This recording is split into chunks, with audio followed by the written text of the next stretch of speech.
I saw a comment from an audience member of mine saying that there are now reports that the Switch 2 is better than the Series S or is as powerful as the Series S in iteration and in graphics and all that stuff. Shout out to Tremel Jackson, audience member of ours, and I was curious to go see what it is that's going on. Apparently, there is a comparison on Street Fighter 6 that is showing that the Series S, is actually poorer in image quality than the Nintendo Switch 2. But here's something that many people are not taking into account is at the end of the day, it really does depend on the developers themselves and how they go ahead and fix their game. Now, when you look for the discrepancy here, you'll realize that even this video is showing that there's a Series S default buggy, graphics implementation and a fixed version for the Series S, and then the Switch 2 is coming out clean right out the bat. So something is going on here with the Series S version versus the Switch 2 version. Could it be DLSS? Could it be an implementation that they're going ahead to actually, do better? I think the difference here is the Nvidia, hardware that is in here. But this is also one game. You get what I mean? Like it could be that Capcom still needs to go ahead and get their game, up to par on the Xbox Series S. That's where I think, they probably need to go ahead and take a look at. Because at the end of the day, this Series S version is the version that actually has this challenge. Because, believe it or not, Street Fighter 6 is also on the Steam Deck. Let me see.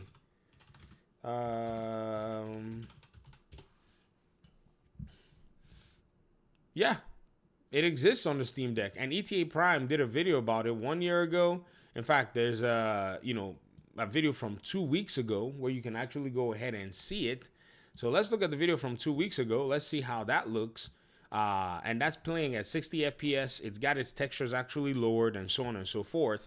So I would say yes, even though this version that's here on the Steam Deck, I would say even though that version has like lower textures and so on and so forth, when you actually take into comparison what's going on, you'll realize that this is more of the game. So this is on the lowest setting. So they move it to low settings, and I think probably some FSR will more than likely be used in this particular situation. Oh, he knows how to play Zangief. Goodness. Oh, there it is. This is a Street Fighter player. You see that 360? Oh, yeah, baby. And then normal, and he's still playing at 60-ish FPS. I mean, these games usually would need to. It's a fighting game, MK and all that. So they'll basically have to go ahead and reduce graphic settings at the end of the day. So the response here, someone says turn off reflections, ambience, keep shadows medium. Everything else can pretty much be on the highest settings. 30 for World Tour. I play the game all the time. You can complain about power, but fair play. Still being able to put out all these AAA games, Yakuza Pirates, and all the above. The battery life on OLED is really good. Blah blah blah blah blah.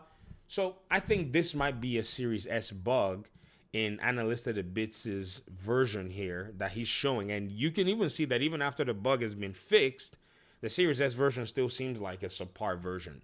So I'm not going to go ahead and like draw any conclusions right now about the power level in terms of this particular thing because, again, the difference between the Series S and the Series X is in the RAM and the VRAM, and also I think the way the unified memory works, but the CPU is the same.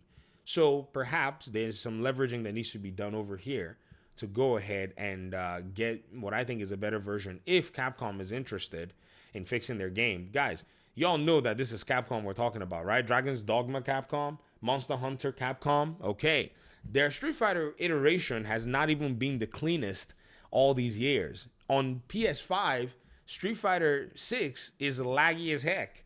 Let me show you something that I saw the other day when it came down to a Street Fighter 6 commentator and also pro player who's Brian F. I follow the Street Fighter community a lot. I follow, a lot of what they're doing this week. They just had the Red Bull Kumite, I think it was in South Africa. And he had a post, I think about a few weeks ago. Hold on, let me see if I can find where he said that. Brian F said something about, Brian F, Street Fighter 6 PS5 laggy. He said it's weird to basically come back home. This is PS4. No.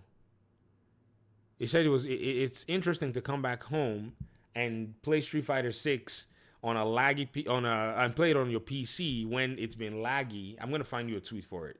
I can't seem to find it. I think he may have commented on somebody's post about it. Someone who went to a competition and said they had been playing on PlayStation all week.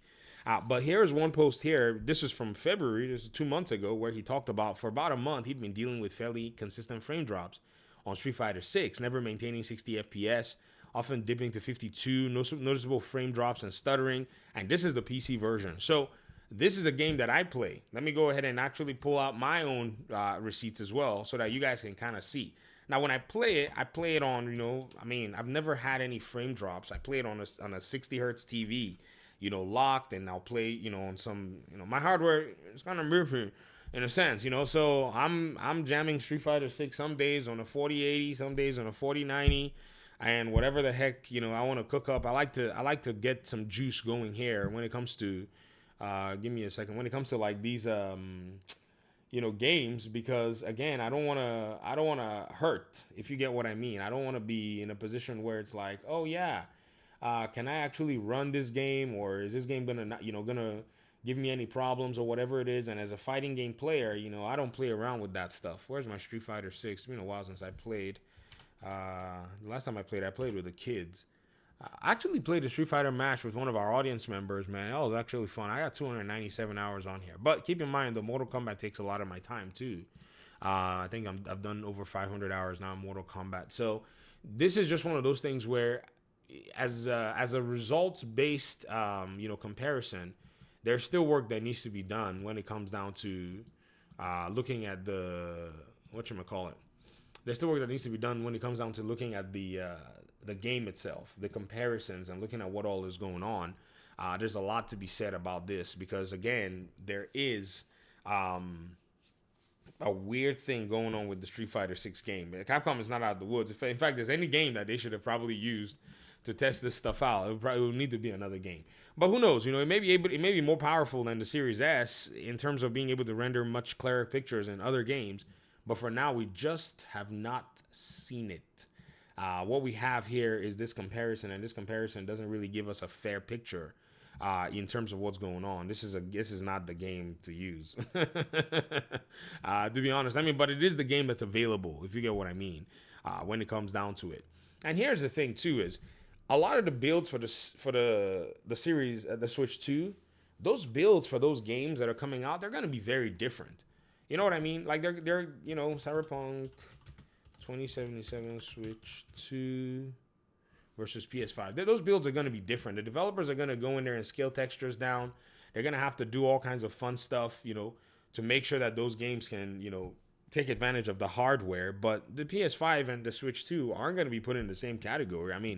As much as I'll laugh and say, come on now, the PS5 is not really that big of a deal because a Series X is not that big of a deal from a hardware perspective, especially for someone like me that games on PC. It is what it is. But you can already see that the PS5 is running, the PS4 Pro actually is kind of like, doing a decent job, but the Switch 2 has, a little bit of juice to it. They did a PS4 Pro, what's the PS5 Pro comparison? Oh, there we go.